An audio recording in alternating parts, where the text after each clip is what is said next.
Миләүшә Хасанова авылларының иң тугры укучыларыннан. Әти-әнисе дә гомер буе газета журналлар алдырган. Хәзер Хасановлар үзләре дә шушы традицияне дәвам итә. Кулга тотып уку белән теге интернеттан уку икесе ике нәрсә бит инде, җир белән күк кебек. Авыллар газетасы бик матур чыга.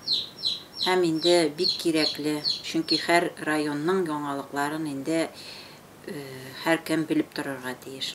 Миләүшә ханымның беренче язмасы әле башлангычта укыганда ук басылып чыга. 4 юллык кына самими эчтәлекле беренче шигыремне район газетасына җибәрдек һәм ул басылып чыкты. Әле миңа шуның өчен 1 сум гонорар да кайтты. Ул вакытта 1 сум зур акча, аңа 5 ипи алып булайды дип сөйли ул. Вәрәш башка укытучы булып кайткач, язу яраткан шөгыленә әверелә аның.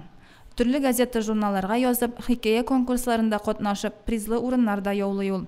Бүген Хасановлар 5000 сумлык газета журналлар алдыра. Хасановлар 3 бала, 2 ул һәм 1 кыз үстерә. Төпчекләре 8 яшьлек Асылъяр. Кызчыкка махсус Салават күпере, Сабантуй, Көмеш кыңгырау, ялкын басмаларын алдыралар. Әле күптән түгел Көмеш кыңгырауда язмасы да басылып чыккан. Газетларны укырга яратам. Үзем дә газетларга язмалар җибәрәм.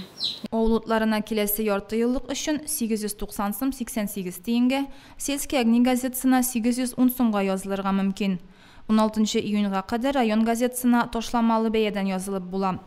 Газетаны редакциядән килеп алу шарты белән альтернатив подписка нибары 510 сум. Авыллары Сельский огни газетасы 1931 елдан бирле мәгълүмат сагында. Булган, бар һәм булачак.